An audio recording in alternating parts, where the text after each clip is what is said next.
Price God. ஆண்டவர் இயேசு கிறிஸ்து நாமத்தினாலே வாழ்த்துக்கள். ஒரு வசனத்தை வாசிக்கிறேன். நெகேமியாவின் புஸ்தகம் 3ஆம் அதிகாரம் 1ஆம் வசனம். அப்பொழுது பிரதான ஆசாரியனாகிய எலியாசியும் அவன் சகோதரனாகிய ஆசாரிகளும் எழுந்து ஆட்டுவாசலை கட்டினார்கள். இங்கே நெகேமியா தன்னுடைய அலங்கம் கட்டுகிற பணியிலே ஈடுபடுகிற பொழுது அங்கே மொத்தம் 10 வாசல்கள் காணப்படுகிறது. அந்த 10 வாசல்களும் அக்கினியால் சுட்டரிக்கப்பட்டிருக்கிறது. இந்த 10 வாசலில் ஒவ்வொரு வாசலாக நாம் பார்க்கிறோம். இதில் முதல் வாசல் என்று சொல்கிற பொழுது இங்கே ஆட்டு வாசல் என்று எழுதப்பட்டிருக்கிறது. இந்த ஆட்டு வாசல் என்பதனுடைய அர்த்தம் அல்லது நம்ம ஆவிக்குரிய அர்த்தம் அதை பார்த்தோம்னு சொன்னால், ஆட்டு வாசல், ஆடு என்பது ஆட்டுக்குட்டி, ஆண்டவராக இயேசு கிறிஸ்து சொல்லலாம். ஆட்டுக்குட்டியானவர் அடிக்கப்பட்ட ஆட்டுக்குட்டியைப் போல அவர் வாய் திறவாமல் போனார், அவர் வாய் திறவாமல் சென்றார். சிலுவைக்கு ஆண்டவராக இயேசு கிறிஸ்து ஒப்பு கொடுப்பதை வைத்து சொல்ல முடியும். யோவான் 10:1 வாசிக்கிறோம்.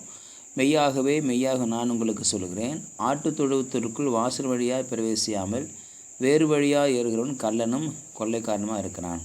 அப்போது ஆட்டு வாசலை காக்கிறவன் அவனுக்கு திறக்கிறான். வாசலை காக்கிறவன் ஆண்டவராக இயேசு கிறிஸ்து ஆட்டை போல, அடிக்கப்படுகிற ஆட்டை போல அவர் வாய் திறவாமல் அவர் பேசாமல் சென்றார் என்று சொல்லி நாம் பார்க்கிறோம்.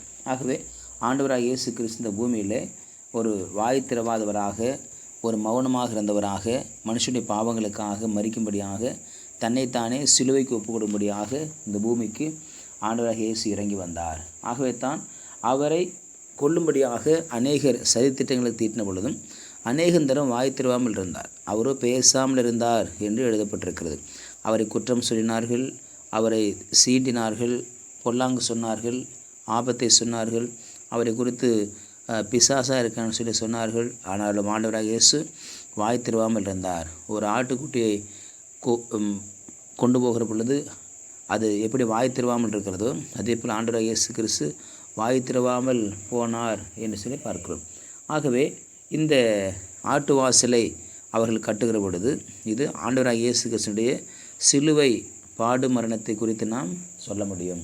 ஆண்டவராக இயேசு அவர் சிலுவைக்கு நேராக மனிதர்களுக்காக அவர் சிலுவை சுமந்து சென்றார் என்று சொல்லி பார்க்கிறோம். சிலுவை சுமந்தவராக மௌனமாக சென்றார். அவர் சிலுவை சுமந்து போகிற பொழுது எதுவும் பேசலை, அமைதியாக சென்றார். கடைசி கொல்கதா மலை வரைக்கும் அவர் அமைதியாக சென்றார். அவரை ரோம சேவர்கள் ஈட்டினால் குத்தினார்கள், அடித்தார்கள், காரி உமிழ்ந்தார்கள். இயேசு எதை குறித்து வாய் திறவாமலே சென்றார். காரணம், அவருடைய ஊழியம் செய்து முடிக்கப்பட வேண்டும் என்ற பிதாவின் கட்டளை, பரலோகத்தின் கட்டளை நிறைவேற்றும்படியாக அவர் அமைதியாக போனார். நம் மீது வைத்த அன்பின் நிமித்தமாய் நமக்காக இரத்தம் சிந்த பாடுபட வேண்டும் என்று சொல்லி தன்னை ஒப்பு கொடுத்ததுனால அவர் அமைதியாக வாய் திறவாமல் போனார் என்று சொல்லி நாம் பார்க்கிறோம். ஆகவே நமக்காக மரித்த இயேசு நம்மோடு கூட்டிருக்கிறார். நமக்கு நம்முடைய பாவங்களுக்காக மரித்த இயேசு நம்மோடு கூட்டிருக்கிறார். இந்த பூமியிலே மனித அவதாரம் எடுத்து வந்த ஒரே ஒரு தெய்வம் ஆண்டவராக இயேசு தான். இந்த பூமியில் தோன்றின தெய்வங்கள் உண்டு, அதே போல் உருவாக்கப்பட்ட தெய்வங்கள் உண்டு. ஆனால் ஒரே ஒரு தேவன் தான் இந்த பூமியில் மனிதனாக அவர் வந்தார், மனுஷகுமாரனாக வந்தார். தேவகுமாரனாக இருந்தவர் மனுஷகுமாரனாக அந்த பூமிக்கு வந்தவராக இருக்கிறார். அவர் ஒரு கற்பனையின் தேவன் அல்ல, அல்லது மக்களால் உருவாக்கப்பட்ட ஒரு தேவன் அல்ல, அல்லது மக்களால் செய்யப்பட்ட ஒரு தேவன் அல்ல. அவர் தேவாய தேவனாக இருந்து இந்த பூமிக்கு இறங்கி வந்தவராக அவர் இருக்கிறார். ஆகவே தான் நமக்காக அவர் அடிக்கப்பட்ட ஆட்டுக்குட்டியை போல அவர் சென்றார் என்று சொல்லி நாம் பார்க்கிறோம். ஆக நம்முடைய பாவங்களுக்காக, நம்முடைய அக்கிரமங்களுக்காக அவர் சுமந்து சென்றார். பாவங்களை சுமந்து சென்றார், நம்முடைய அக்கிரமங்களை அவர் சுமந்து சென்றார் என்று சொல்லி பார்க்கிறோம். நல்ல மேய்ப்பன் தன் ஆடுகளுக்காக ஜீவனை கொடுக்குறான்னு சொல்லி 10:10 வாசிக்கிறோம். நல்ல மேய்ப்பன் தன் ஆடுகளுக்காக ஜீவனையே கொடுக்குறான். ஜீவனை கொடுக்குற அன்பிலும் வேறு அன்பு ஒன்றுமே கிடையாது. நான் நேசிக்கிறேன் என்று சொல்லுவ நிறைய பேர் இருப்பாங்க. உனக்கு உயிரே கொடுக்குறேன்னு சொல்லுவாங்க, யாருமே இருக்க மாட்டாங்க. சொல்லுவாங்க, ஆனால் செய்ய மாட்டாங்க. அதை செய்த ஒரே ஒரு நபர் யாருன்னு சொன்னால் இயேசு கிறிஸ்து மாத்திரம் தான். அதே ஒருவேளை உயிரை கொடுக்கணும்னு சொன்னாலும் நல்லவனுக்காக ஒருவேளை மரிக்க துணிவான். ஆனால் கெட்டவர்களுக்காக, பொல்லாதவர்களுக்காக யார் மரிக்க துணிவார்?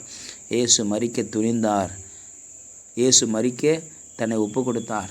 இயேசு மரிக்கும்படியாக தன்னை முழுவதுமாக ஒப்பு கொடுத்தார். கொஞ்சம் நஞ்சல்ல, முழுவதுமாக ஒப்பு கொடுத்தார். காரணம் என்ன என்று சொன்னால், ஆண்டவராகிய இயேசுனுடைய ஊழியம் நிறைவேற்றப்படும்படியாக.